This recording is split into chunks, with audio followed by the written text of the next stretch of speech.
Drum is the trigger. Welcome, students, teachers, and parents to Rowlett Academy's Black History Month celebration. Today we will promote the incredible stories and works of African Americans that have helped change not only the United States, but also the world. By honoring these individuals today, we are reminded that Black history is American history. The theme for today's celebration is icons. An icon can be described as a person or a thing regarded as value in mind, especially for having great influence or significance in a particular sphere. In our celebration this morning, we will be looking at the lives and works of several icons of the entertainment industry. These great individuals have set trends, broken barriers, and sometimes really knocked their socks off. We will begin with Stevie Wonder. Stevie Wonder was a singer, songwriter, and multi-instrumentalist, a child prodigy who developed into one of the most creative musical figures of the late 20th century. Born from birth and raised in inner city Detroit, he was a skilled musician by age 8. Renamed Little Stevie Wonder by Berry Gordy Jr., president of the Motown Records, Wonder made his recording debut at age 12. The soulful quality of his high-pitched singing, the frantic harmonica playing that characterized his early recordings were evident in his first hit single, Fingertips Part 2. But Wonder wasn't just a young imitation of Ray Charles, as audiences discovered when he demonstrated his prowess with piano, organ, harmonica, and drums. Over the next several years, Wonder had hits with I Was Made to Love Her, My Cherie Amour, and Once in My Life, songs that suited dancers as well as romantics. As he matured as a musician, he felt the need to move away from Motown's hit factory, approach and confront the divisive social issues of the day. What followed was a run of recordings with which Wonder obliterated the competition in the mid-1970s. Those albums produced a steady stream of classic hit songs, among them Superstition, You Are the Sunshine of My Life, Higher Ground, and Surgery. The best of his work formed a vital link between the classic rhythm and blues and soul performers of the 1950s and 60s. Yet, however sophisticated his music became, he was never too proud to write something as simple and lovely as the romantic gem, I Just Called to Say I Love You. He was inducted in the Rock and Roll Hall of Fame in 1989. Please enjoy Chorus 4 performing Wonder's classic hit, Sir Duke.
Aretha Franklin was a singer who defined the golden age of soul music in the 1960s.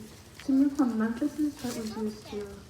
Her father, C.L. Franklin, was a revivalist preacher whose church and home were visited by musical luminaries, such as Paul Wall, Mahal Jackson, B.B. King, and Dinah Washington. Franklin made her first recording at age 12. At first, she only performed gospel music, but at age 18, she switched from sacred to secular music. After struggling for a number of years to achieve crossover success, in 1967, with her powerful and fervent voice, she took the country by storm and began releasing a string of popular songs. Her rousing mixture of gospel and rhythm and blues defined the golden age of soul music in the 1960s. Surrounded by sympathetic musicians from the spontaneous arrangements and devising the background vocals herself. Franklin's style was a rousing mixture of gospel and rhythm and blues. As a civil rights-minded nation lent greater support to the black urban music, Franklin was crowned Queen of Soul. For the next half dozen years, she became a hitmaker of unprecedented proportions. She was Lady Soul. In 1987, Franklin became the first woman inducted into the Rock and Roll Hall of Fame. In addition, she received the Kennedy Center Honor in 1994 and a Presidential Medal of Freedom in 2005. In 2009, she electrified a crowd of more than 1 million people with her performance of My Country to the Sea at the presidential inauguration of Barack Obama. While her album sales in the 1990s and 2000s failed to approach the previous numbers of decades, Franklin remained Queen of Soul. One of the most dynamic soul singers in American music history, Tina Turner was a vibrant force from the moment she stepped on stage. As lead singer of the Ice, Tina Turner reviewed in the late 50s. Born in Annie Mae Bullock in Brownsville, Tennessee, she began singing as a teen and joined Ike Turner's touring show as an 18-year-old backup vocalist. Just 2 years later, Tina was the star of the show, the attention-grabbing focal point for incredibly smooth running solo review headed by Ike and his team Rhythm. The couple began hitting the charts in the 1960s with a Fall in Love and Not Treading singles throughout the 60s. Though the disappointing position of River Deep Mountain Highway is very hard to take, all expectations were fulfilled in 1971 with Proud Mary, a number 4 hit that became the capstone of Ike and Tina's review. However, behind the scenes, her marriage suffered and Tina was finally able to break through from him in 1976. Several albums were recorded for the United Artists during the late 70s. Her career appeared to be stalled by the turn of the decade. Surprisingly, Tina returned in 1983 with a remake of The Temptations, Ball of Confusion. Her song, What's Love Got to Do With It, became one of 1984's biggest hits, spending 3 weeks at number 1. Her album Private Dancer included 2 more top 10 singles, the title track and Better Be Good to Me, with several acting roles, a movie and a musical about her life.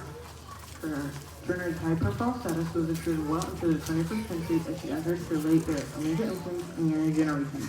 Please enjoy Dance Life as they perform a melody of the music of Aretha Franklin, Tina Turner, and James Brown.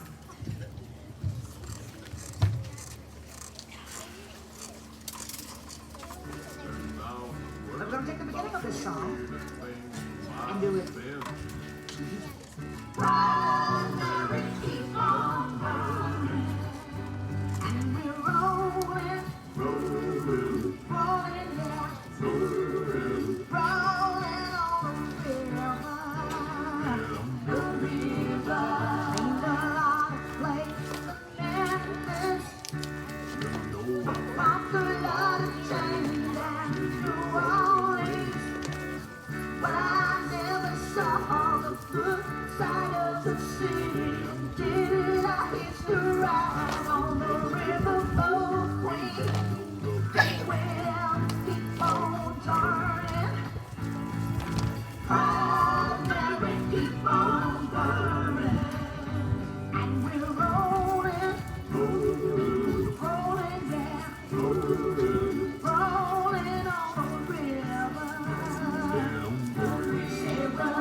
You better think about what you're trying to do to me.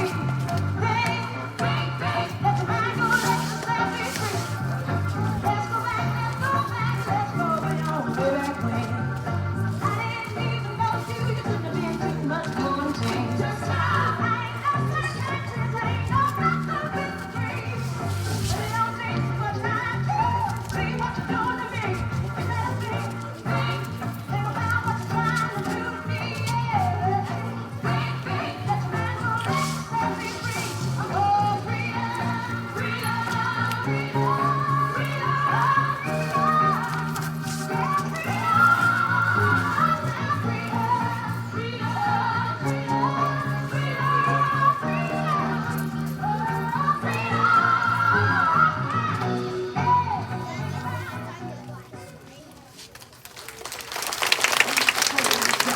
James Brown! James Brown! James Brown! James Brown! James Brown! Ow!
Who was one of the most important and influential entertainers in 20th century popular music. Growing up in Georgia during the Depression, Brown was so impoverished that he was sent home from grade school for insufficient clothes, an experience he would never forget. As an adult, he was known for wearing Hawaiian coats, velour jumpsuits, elaborate capes, and conspicuous gold jewelry. Brown's neighbors taught him how to play drums, piano, and guitar, and he learned about gospel music in churches and ragtime revivals. The preachers would scream, yell, stomp their feet, and falter during sermons to provoke responses from the congregation. Brown sang for his classmates and competed in local talent shows, but initially thought more about a career in baseball or boxing than in music. Brown first sang and danced on street corners for money. He later formed a group appearing at small clubs throughout the South. He gradually formed to a highly personal style, combining blues and gospel music with his own emotionally charged and highly rhythmic delivery. He was also well known for his strong sense of showmanship. His first hit, Please, Please, Please, was followed by other million-selling singles, including Papa's Got a Brand New Bag and I Got You. Brown's style is marked by strong dance-oriented rhythms and heavy syncopation became known as funk. In 1970, Brown became known as the godfather of soul and the hardest working man in the show business. His hit songs remained several dance crazes and were featured in several soundtracks and in films. He was inducted into the Rock and Roll Hall of Fame in 1986.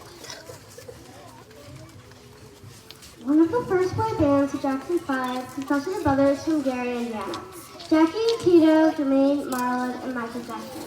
To their youth, the Redneck sound made them seem like bubblegum pop. The boys played instruments, had vocal talent, and practiced choreography. Their father, Joe Jackson, a steelworker, found talent in his sons when he caught playing with his old guitar. In 1966, they won a local competition with the cover of Temptations' My Girl. A year later, they won the Amateur Night Talent Show at Apollo Theater in Harlem, this time catching the attention of singer Gladys Knight. Motown Records signed the group in 1968, and in August 1969, they were playing for Diana Ross at the LA Forum. For their first album, Diana Ross presents the Jackson 5 was released as a calculated PR attempt in order to use her reputation to sell the young band. The Jackson 5 were the first act to have their first four singles, ABC, I Want You Back, The Love You Saved, and I'll Be There, all retitled to Billboard Hot 100.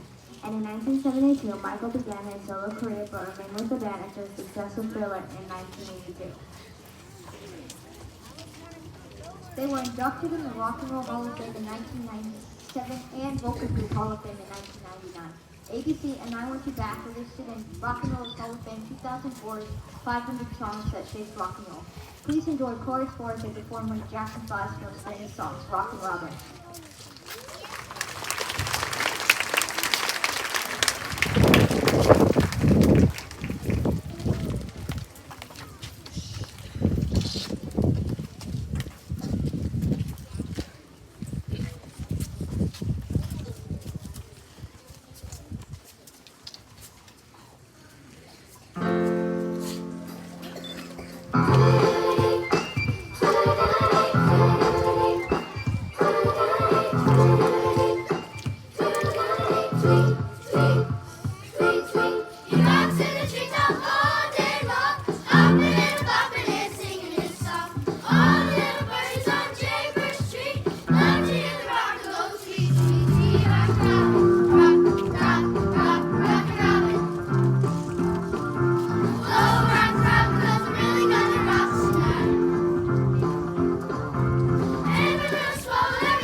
presented to you today have left a lasting mark on American history and culture.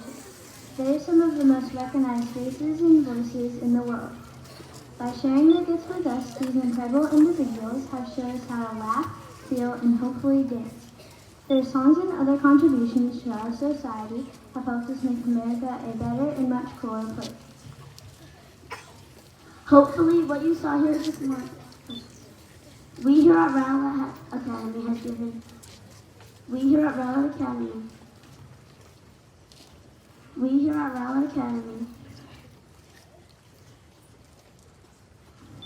Thank you again for coming and have a wonderful and music-filled day.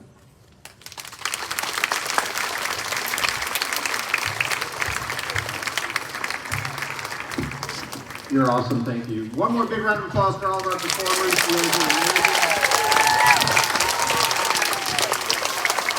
Miss Marisol asked if Miss Daniel, Miss Choate, and I wanted to dance too, and we said maybe not this year, maybe next year. The drama, you guys did a really good job explaining the influence, the positive influence the African American culture has brought to our country, not only just through culture, but through everything. And because of that, we are just a better country for that. You guys did a great job as an audience. I really appreciate it. Can't wait to see what we're able to do next year. A lot of talent, boys and girls teachers. Classroom teachers, thank you for supporting that, the practices and everything, to make sure that we're able to make this happen. So parents, always awesome to have you on campus. Please come as often as you can. We'd love to have you here. Boys and girls, stay seated until your teachers dismiss you. Thank you, and everybody have a wonderful day.